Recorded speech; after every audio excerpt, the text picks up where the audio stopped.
Adelante, entonces le doy el pase a Olivia Quiroz. Ya hacemos una pausa para comenzar la grabación.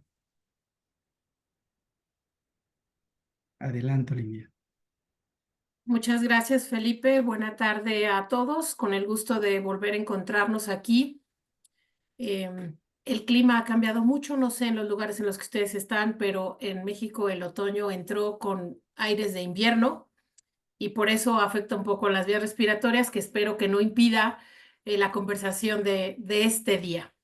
Bueno, me da muchísimo gusto, me da alegría presentarles a ustedes a Álvaro Pacheco, que es con quien conversaremos esta tarde y con quien cerraremos esta fase de los conversatorios que hemos sostenido a lo largo de varias semanas. Álvaro, tuve el gusto de conocerlo hace ya algunos años, ya hasta perdí la cuenta de cuántos. Eh, Él es jesuita, él es del Uruguay y de hecho felicitaciones porque acaba de celebrar su cumpleaños hace algunos días, ¿no? Entonces, pues bueno, estamos en la semana del festejo del cumpleaños de Álvaro. Álvaro actualmente es rector del Colegio Seminario en Montevideo y es superior de la comunidad. Y también otra noticia reciente, no solo la de su cumpleaños, es que recién lo han nombrado como el nuevo superior provincial en Argentina, Uruguay. Enhorabuena, Álvaro. Y pues bueno, ¿qué más nos puedes compartir acerca de ti? Compártenos un poco más de tus andares por este mundo. Bien, muchas gracias Felipe y Olivia por la cálida presentación. Y, y esta última noticia, sí, se imaginan que es importante en la vida de todo jesuita, una misión así, confiada por el Padre General. Eh, Así que les diría que me vino muy bien seguir estos conversatorios, porque para un cargo así, el liderazgo es importante. Se imaginan regir los destinos de como 200 jesuitas, no es nada fácil. De hecho, me doy cuenta que los provinciales salientes se quieren ir cuanto antes a un año sabático, algunos diciendo que es un trabajo insalubre, pero no, no, seguro que tiene mucho, mucho de esperanza, de entusiasmo, de motivar la misión, y ahí el liderazgo es importante. Y eso quizás es lo primero para comentarles, ¿no? Después de haber visto las tres entrevistas muy, muy ricas, realmente me encantaron las tres, cada una a su manera, se complementaban desde distintos estados de vida también, y uno veía ahí verdaderos líderes. Y yo dije, bueno, yo tengo que hacer la síntesis. Justamente nunca me vi ni me veo como un super líder que tenga que estar calificando liderazgos. Me resultaba muy interesante, sí, esta tarea de alguna manera, ser el escriba, reflectir, diría San Ignacio, sobre lo que se comentó a partir de temas tan interesantes como el liderazgo. Pero bueno, en el camino también me puse a reflexionar porque, bueno, cuando la vida nos da estos cargos, la compañía nos da estos cargos, el liderazgo de alguna manera viene también implícito y bueno, hay que trabajarlo, buscar buenos acompañamientos, el provincial tiene una consulta, todas esas cosas hacen también a que después la tarea y la misión se haga más productiva, ¿no? Pero bueno, decirles eso, que sí, me resultó muy interesante, como ustedes también seguramente, estos tres entrevistados, el concepto de liderazgo que subyace y que podemos ver algunas cositas ahora. Pero bueno, que en lo personal también, ya les digo, nunca me consideré un líder, siempre les decía a mis superiores que me gusta ser un buen segundo, eso sí, como la materia gris atrás de la organización. De hecho, disfruté aquellos años que contaba Olivia siendo vicerrector de la Universidad Católica del Uruguay. Pero bueno, la gracia de Dios es importante. Yo ahora estoy diciendo en estos días la gracia de Estado. Eso quizás es algo que también ya podemos ir adelantando en tema liderazgo, ¿no? Eh, Hay una expresión teológica que se usa mucho que es la gracia de Estado, y bueno, es muy evangélica, ¿no? Cuando Dios nos pide algo, da las fuerzas también para cumplirlo, ¿no? y nunca más allá de nuestras fuerzas. Así que confío en esa gracia de Estado. Y lo mismo para todos ustedes, ¿no? Que están pensando en ese liderazgo propio de cada uno en sus sectores, en sus ámbitos. Bueno, pedirle a Dios esa gracia de Estado siempre es una buena cosa que ayuda.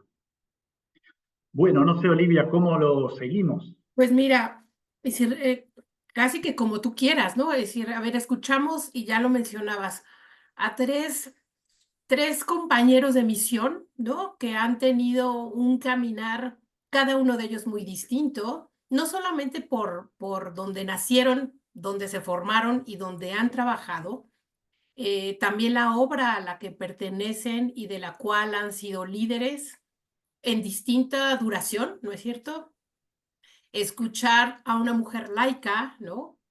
A un laico que ha cambiado de continente incluso, ¿no? Javi, que nació, creció en España y que ahora vive y trabaja en América Latina, ¿no? Y a un jesuita, ¿no? A Eloy en Venezuela. Entonces, con estos contextos, eso, muy distintos y que nos han dado una riqueza que ellos mismos han pues con la que se han formado, con lo que han compartido, de la que han aprendido, ¿no? Y pues bueno, vimos eso, su contexto ese personal, familiar, de obra, y después su trabajo, su liderazgo, y cómo esta visión de cada una de las obras, cómo la inspiración, cómo la ignacianidad, si se me permite el término, ¿no? La han ellos aprendido, compartido, enriquecido, ¿no? Entonces, bueno, ya sea que tú nos quieras decir el hilo conductor en ellos tres o por separado y lo que a nosotros en esta manera de recoger, ¿no? Más que sintetizar es eso, recoger en ellos y lo que nosotros podemos seguir. Y me encanta ahora esto, decir, bueno, tenemos ahora a un nuevo, es decir, a un jesuita con un liderazgo distinto, porque seguramente que el rectorado ahí es un tipo de liderazgo y ahora en la provincia será otro, ¿no? Entonces, prácticamente como tú nos lo quieras compartir, ¿no? Y que lo podamos eso, reflexionar también cada uno. Perfecto, sí, sí. Bueno, y me interrumpen, por supuesto, ahí Olivia, Felipe, veo por ahí a Paco también, saludos. Yo una de las cosas que escuchándolos me puse a reflexionar es entresacando de lo que ellos decían de ser buenos líderes, me puse a pensar, bueno, ¿qué sería un mal líder? ¿No? Porque también tenemos líderes malos y por contraste dije, bueno, ellos nos están enseñando algo y que, que nos ayuda a evitar malos liderazgos, ¿no? Estamos viendo, yo ahora estoy en República Dominicana, mira, así que la temperatura aquí no hay ningún problema y Milton quedó por ahí en el medio. Pero estuvimos en una reunión de delegados de prevención, saben que ese tema ahora para la compañía y para toda la iglesia y para el mundo es muy importante, prevención de abusos. Eh, Estuvimos con el presidente de la CEPAL, buscando las raíces también teológicas de todo esto. Y siempre algo que surge mucho es como el abuso parte de ese personalismo, de un abuso de autoridad, un abuso de poder, del clericalismo, dice muchas veces el Papa Francisco, ¿no? Y cuando uno estudia casos que lamentablemente me llegan bastante, yo soy además canonista, o sea, soy doctor en Derecho Canónico, que es como el abogado de la Iglesia, que siempre nos ocupábamos más bien de los temas matrimoniales, de las causas de nulidad, bueno, que eso era relativamente más fácil. Ahora tenemos todas estas causas de abusos y, y he visto pasar muchas veces abusadores que tienen una posición de liderazgo, digamos, mal entendido, ¿no? Pero que abusan de esa posibilidad con respecto de sus súbditos. Eh, y el personalismo nunca es bueno, ¿no? Lo decían, entre líneas lo dijeron los tres, ¿no? Y alguno con alguna también sufriendo alguna situación personal probablemente, ¿no? Javi hablaba de, uy, tuve uno que no lo quiero ni nombrar.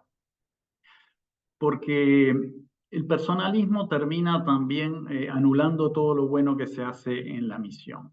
Y no solo en detrimento de la misma misión, porque se va el personaje y no queda nada en la obra, sino por el daño que se puede hacer en el ecosistema, en el microclima de la institución. Es muy difícil definir esto de abuso de autoridad, de un liderazgo mal llevado, pero las consecuencias sí son terribles, ¿no? Ahí se ven las consecuencias con abusos económicos, abusos laborales, abusos sexuales incluso, ¿no?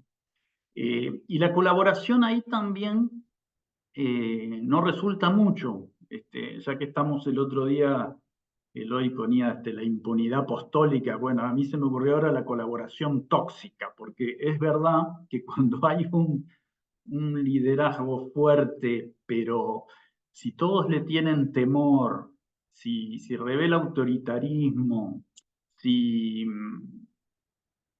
si en realidad hay como favoritismos en las contrataciones, o lo que es peor, se mezcla el foro interno con el foro externo, o sea, el sacerdote líder que termina mezclando lo espiritual con lo laboral y con otros ámbitos, ¿no?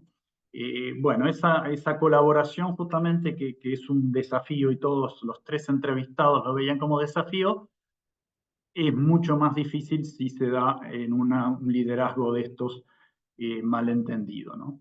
Y ni que hablar que esos personalismos en la iglesia últimamente están terminando mal, y creo que en la compañía muchas veces también, ¿no? Termina siendo el líder, el guía, el moderador, bueno, esas palabritas, el gurú, no quiero ni traducirlas al alemán o al italiano, ¿no? Pero las experiencias no han sido nada buenos cuando una persona encarna la institución y no deja que fluyan normalmente los canales institucionales, ¿no? Bueno, esto era una primera parte que sí, para empezar, después terminamos en una buena nota, pero creo que está bien poder ver esto del liderazgo malentendido, ¿no? Lo mismo si el líder lo único que busca es éxito, dinero, poder. No, por ahí no va. Quizás en las empresas sí, un líder ignaciano, el éxito, el dinero, el poder no tendrían que ser los objetivos, ¿no? Y ahí los ejercicios espirituales son muy claros en sus criterios de discernimiento. A veces hay una ambigüedad, me hace gracia en algunas charlas así, cuando usamos magis, ¿no? Porque el magis son esos términos bien ignacianos que nos gusta utilizar, pero siempre hay alguno que lo utiliza, bueno, magis, más allá, y tengo que poco menos que un voluntarismo de desarrollar capacidades de una manera casi inhumana y tener cada vez más poder, y el magis es más y más y más. Y es muy distinto, y por supuesto que tanto el Evangelio como San Ignacio, el magis lo ven más bien en una kenosis, ¿no? Descendiendo, yendo a lo más humilde. Bien, bueno, esta es una primera nota, sí, no sé si quieren comentar algo de los líderes tóxicos, digamos, ¿no? Que tenemos entre nosotros. A quienes nos acompañan, siéntanse en la libertad de levantar la mano para participar, sea comentar o preguntar, al mismo tiempo que Álvaro nos comparte. Y yo creo que cuando tú empiezas a describir a este mal líder, es muy triste el cómo nos aparecen estas imágenes, ¿no? Que a lo largo de nuestra trayectoria, es decir, quizá como estudiantes, es decir, en el propio trabajo, es decir, pues bueno, nos hemos topado con con estas influencias, eso, entre tóxicas, dañinas, con un perfil que dices hacia dónde nos quieren llevar y donde claramente están intereses egoístas, ¿no? Natalia, de la Universidad del Pacífico, adelante, por favor. Hola, ¿cómo estás, Álvaro? Buenos días. Hola, Tal. Oli y a todos. Sí, yo quería consultarte cuando hablas de este personalismo, me queda claro un poco tu definición y creo que nos queda claro un poco porque de alguna manera nos hemos topado con esto o nosotros mismos en algún momento hemos descubierto ciertas cositas también, ¿no? En ese liderazgo. Pero me gustaría preguntarte como un ejemplo concreto, ¿no? Porque tú dijiste el personalismo es como una persona que cree que encarna la institución y se salta los conductos, ¿no? Pero, por ejemplo, ¿cómo lo entiendo en la teoría? Pero de repente si nos das un ejemplo concreto, a mí me ayudaría a graficarlo un poquito mejor, por favor. Sí, cómo no, tenemos algunas otras intervenciones, pero mira, los ejemplos, hay micro ejemplos de esos que les decía que veo todos los días, que incluso jesuitas jóvenes que llegan con todo el ímpetu, pero entienden el liderazgo de la obra que se les confió bastante mal y con consecuencias complicadas, ¿no?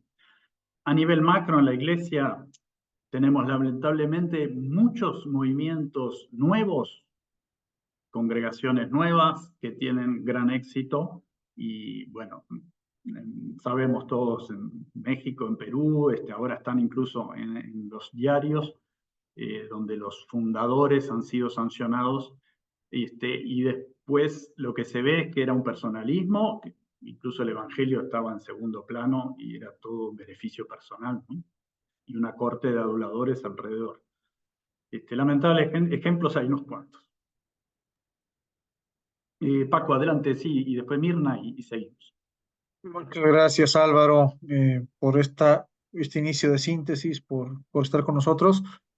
Solo agradecer el enfoque con el que abres, me parece muy ignaciano, esto que así abren también los ejercicios espirituales con la primera semana, mirando estas dinámicas nuestras, y también en la jornada ignaciana nos ponen a ver cómo nos podemos apegar a nuestras dinámicas muy personales, en dos banderas, tres binarios, y no dejar soplar al espíritu. Entonces, poder ver eso en la trayectoria de líderes que han hecho mal en nuestro entorno latinoamericano cercano, y también mirar esas dinámicas en cada uno de nosotros, me parece muy productivo, acertado, lo agradezco.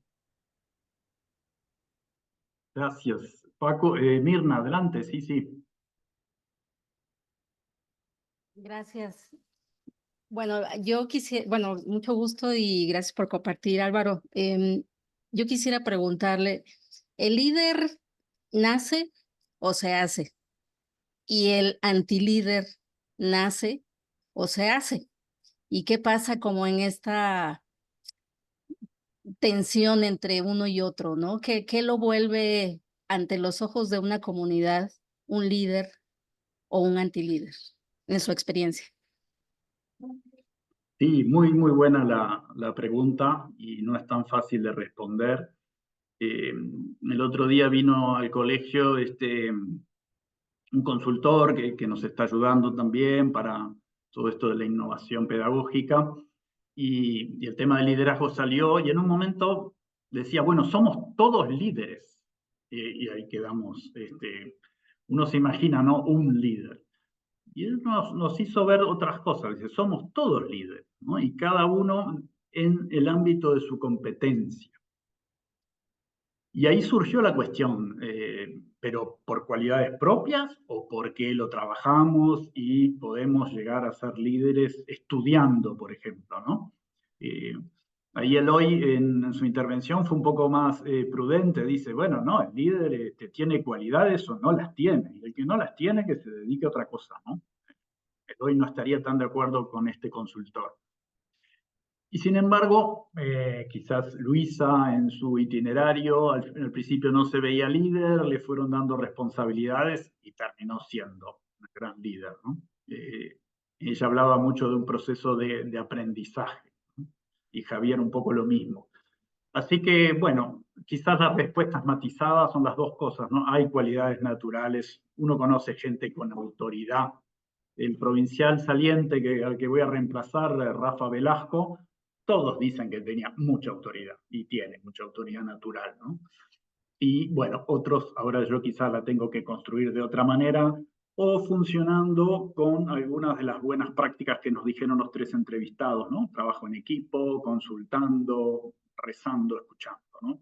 También todo eso ayuda a que después las decisiones y los discernimientos sean buenos también. Felipe, adelante.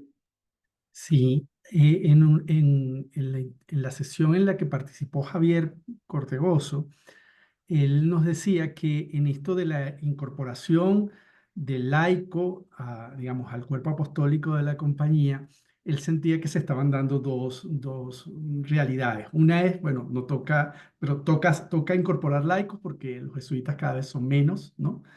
Y él decía, pero una manera distinta de verlo es no como una realidad que se impone, sino como una opción. Es decir, por un poco lo que estás diciendo, vas descubriendo que en el pasado quizás los jesuitas se formaban más y mejor que mucha gente. Cuando digo pasado, digo bien pasado, pero ahora mucha gente se forma incluso mejor que los jesuitas. Entonces mi pregunta es, tú personalmente o tu institución, ¿cómo haces para incorporar en la práctica, cómo lo vas viendo, para incorporar ese aporte de los laicos, de esas competencias y efectivamente qué resultado vas encontrando? Porque a lo mejor parece que es necesario, parece que es una opción que queremos hacer, pero también puede haber problemas. ¿Qué problemas hay también en la incorporación de los laicos al cuerpo apostólico de la compañía?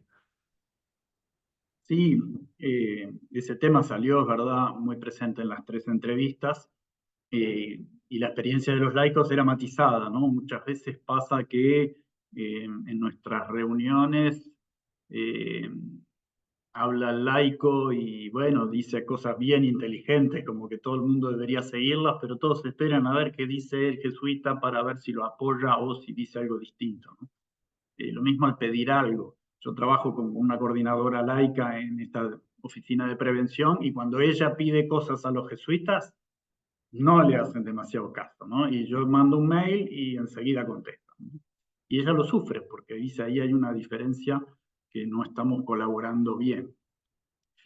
Yo en las instituciones que he estado, los consejos directivos funcionan muy bien, con una mezcla bastante razonable de jesuitas, laicos, laicas y todos competentes, funcionando por consenso incluso. Yo creo que la manera de funcionar es interesante también.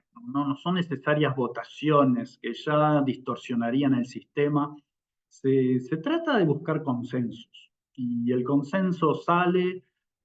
Todos saben que la última palabra la tiene el rector, pero el rector puede ser laico, o sea, la última palabra la tiene el rector. Pero el consenso realmente ayuda como sistema así de ir profundizando las cuestiones, el discernimiento y llegar a soluciones mucho más adecuadas y oportunas, ¿no? Y creo que lo que se busca también ahora en el sínodo, ¿no? Esta metodología de conversación en el espíritu, no es, aunque esté el Papa sentado en tu mesa, bueno, todos hablan, todos aportan, y no es solo el Papa que va a decir lo que hay que hacer, ¿no? Pero sin duda que en la colaboración hay todavía cosas para mejorar, pero parte del liderazgo, lo dijeron los 3 y en mi experiencia también, es el trabajo en equipo, el trabajo en redes.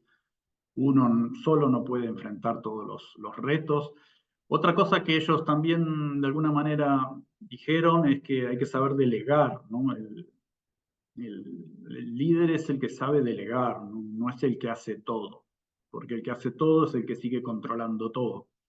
Saber delegar. A mí me gusta usar mucho la expresión que es medio jurídica, pero bueno, la subsidiariedad, ¿no? En un equipo directivo, si yo nombro una directora de inicial, bueno, ella en inicial hace todo, porque es la que sabe, en su ámbito es la que sabe. Tiene que haber un problema muy serio para que suba al rector, digamos, ¿no? La subsidiariedad permite mucho más autonomía a un nivel local, al que le toca, a ti te confiamos esto, después con una rendición de cuentas razonable, ¿no? De ir contando cómo le va y si precisa ayuda, pero esos principios de delegar y de la subsidiariedad están buenos, pero todos hablaron del trabajo en equipo como algo importante. Otra cosa que me gustó mucho es, ya desde el principio, ¿no? Cuando Luisa habló de tomar riesgos y me quedé dando vueltas, ¿no? El líder ignaciano es el que sabe tomar riesgos, ¿no? Y ella a los 21 años dijo, bueno, tengo que quedarme en fe y alegría, no sigo proyectándome en la universidad o donde fuera, y, y a pesar de lo que le ofrecían, eh, tomó riesgo, ¿no? Y después, justamente el otro día, el Papa que estuvo reunido con los jesuitas belgas, dijo exactamente lo mismo. Aquí ahora les paso también el link, pero se los muestro de pasada rápido. Hablando de los jesuitas, pero perfectamente puede hablar del laico ignaciano, ¿no? Invita a los jesuitas a no tener miedo de nada. Es un hombre de tensión entre dos formas de valentía: la valentía de buscar a Dios en la oración y la valentía de ir a las fronteras. Pone como ejemplos a los misioneros estos que estuvieron por China y por la India. Y este límite hay que buscarlo en el discernimiento, y discernimos orando. La oración del jesuita se desarrolla en situaciones extremas y difíciles. Esto es lo hermoso de nuestra espiritualidad, correr riesgos, ¿no? Me pareció muy oportuno, porque además fue el mismo día que Luisa estaba hablando de esto. Ahí les paso la noticia, pero debe estar en varios lados.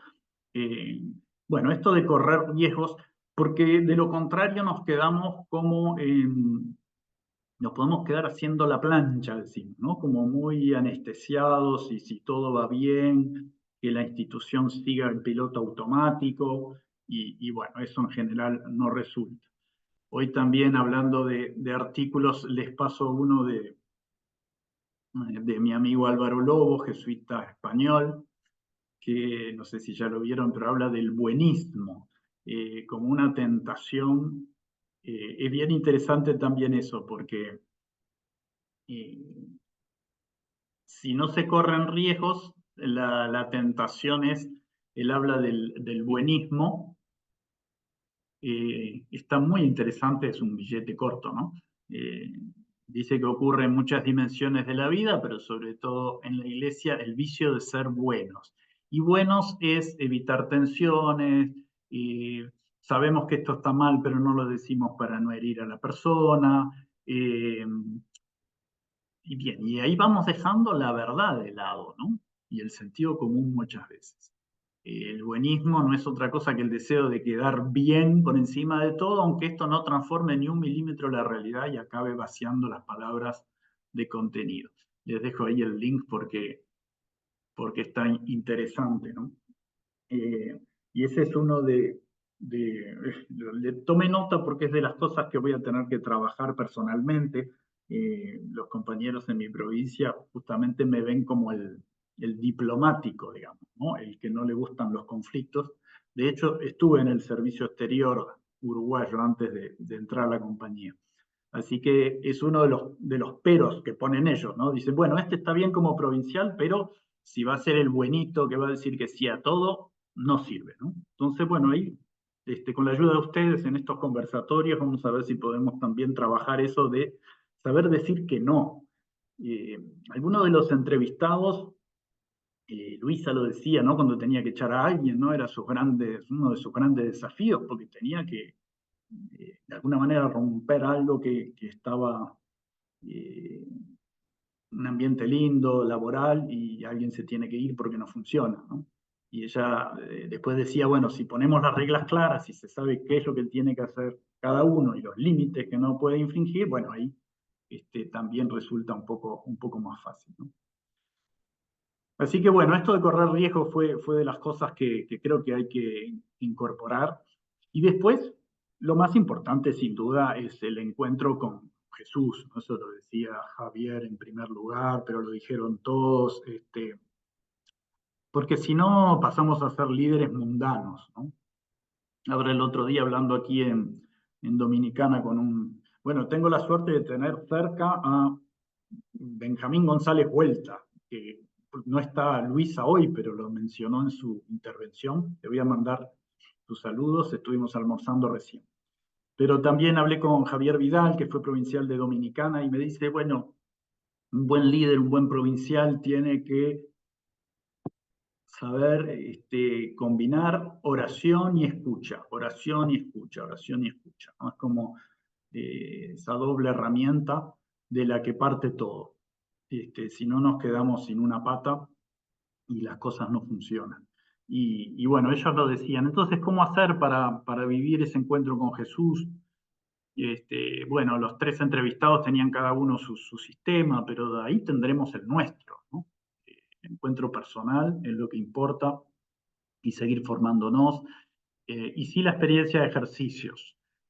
Como decía alguno de ellos, bueno, si somos laicos y no podemos, podemos hacer ejercicios en la vida, pero si no, unos ejercicios de 8 días en una casa de retiro siempre van a ser una bendición y nos ayudan a conectar con el fundamento, ¿no? Y después lo de contemplativos en la acción, ¿no? Están las famosas 4C del líder ignaciano, pero le habíamos agregado en algún momento en aquel trabajo de Oshal, que es bueno recomendarlo, y Olivia dice, por supuesto, si esto lo trabajamos tanto. Aquí les dejo también este número, está muy, muy bueno. Ahí se los dejo en el chat, porque habla de las 4C como consciente, comprometido, pero después se agrega contemplativo en la acción, ¿no? Porque es importante también que el líder pueda hacer ejercicio, rezar, pero después en la acción misma ir viendo a Dios, ¿no? Buscar a Dios en todas las cosas.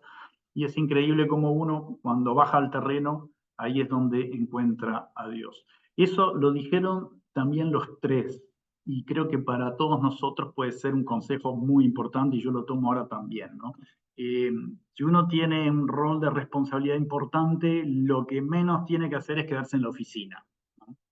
Quedarse atrás de una pantalla contestando correos, es una tentación, porque es verdad que los correos son muchos, pero hay que salir, ¿no? En el colegio yo me obligo a salir todas las mañanas a la puerta, a alguna clase, a los corredores, porque hay que ver lo que pasa en la realidad.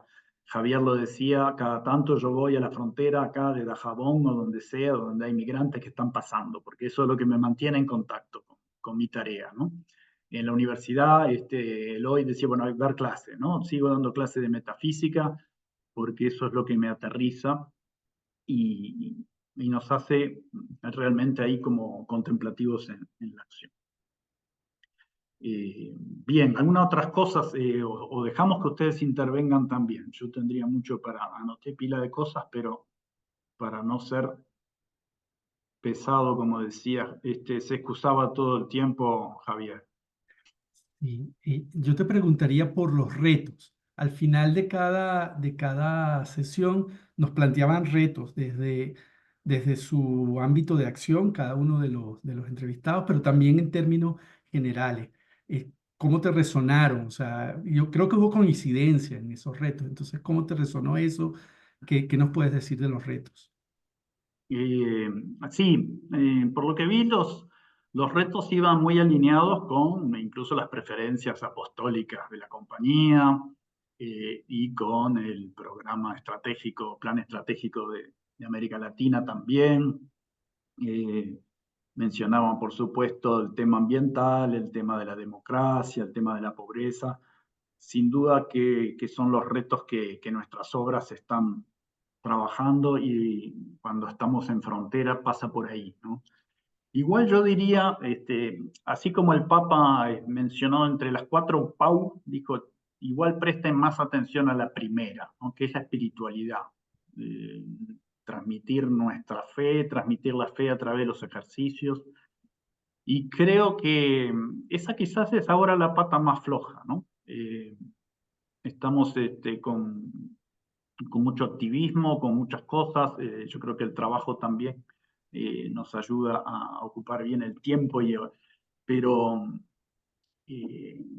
creo que fundamentarlo en la espiritualidad, en la oración personal, ¿no? Y después comunitaria, es un desafío que no siempre se dice porque no queda muy bien, pero sin duda es lo que estamos necesitando. Yo creo que las bendiciones de Dios también van a venir si nos ponemos en esa actitud.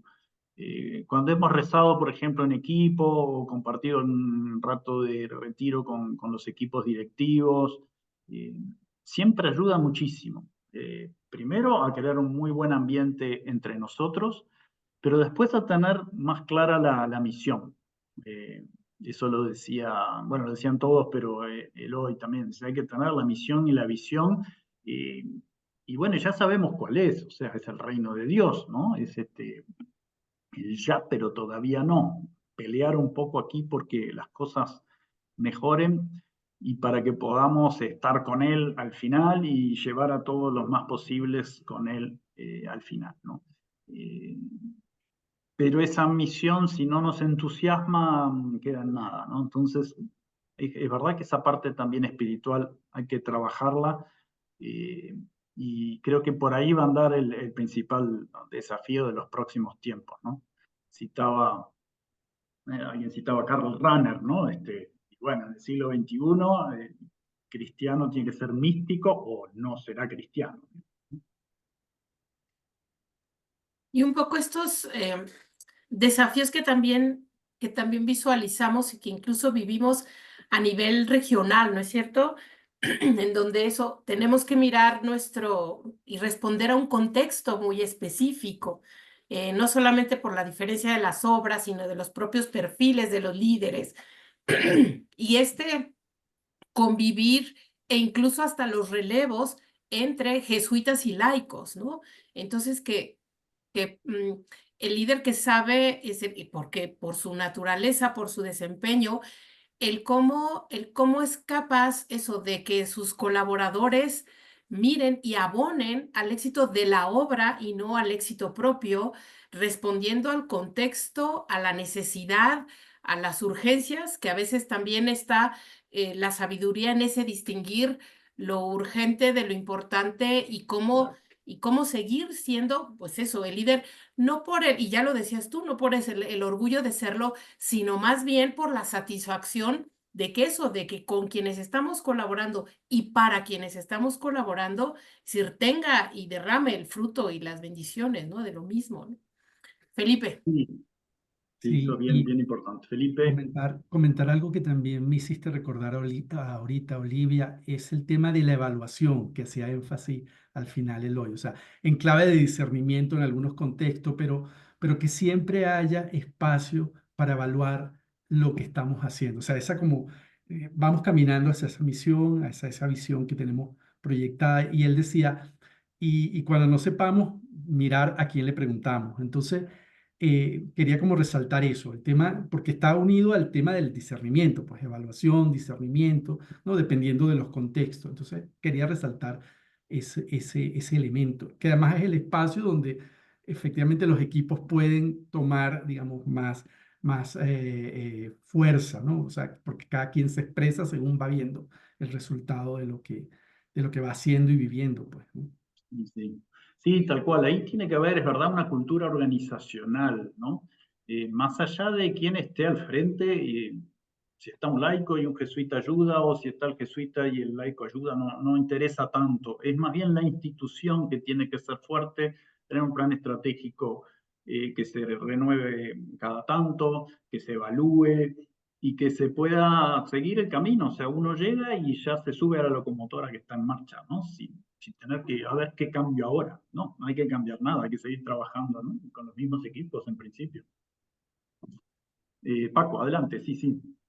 Gracias. La mención del contexto por parte de Olivia y tu mención inicial de cada miembro de la comunidad como líder en su campo, me hacen pensar en una dimensión de nuestra cultura en América Latina, dos dimensiones de nuestra cultura. Una es la potencia de nuestras comunidades, nuestra cultura gregaria, y otra es el gusto de nuestras comunidades, yo diría un gusto que no siempre nos sale bien, por líderes muy fuertes, ¿no? Hay que ver algunos de los presidentes de nuestra región.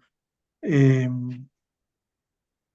Preguntarte por cómo has vivido toda esta tensión en las comunidades de las que has sido parte. Algo mencionabas entre laico y jesuita, pero también entre líderes laicos podemos buscar autoritarismos. Es complejo.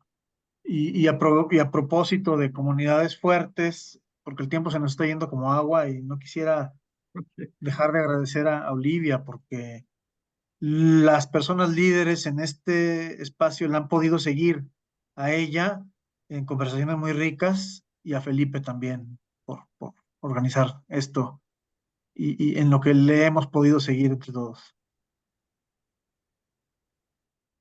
Sí, sí, perfecto. Yo creo que esto es, por eso vamos terminando, porque la continuación la tiene que hacer ustedes cada uno en su ámbito, ¿no? Ser líderes con lo que toca.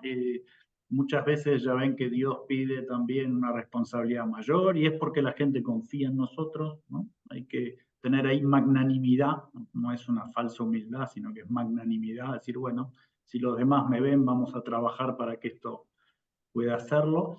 Y siempre en fraternidad, ¿no? Lo que preguntaba recién Paco. En Uruguay creo que la tenemos un poco más fácil porque hay una horizontalidad muy grande entre clero y no clero. Este, Trabajamos muy bien juntos.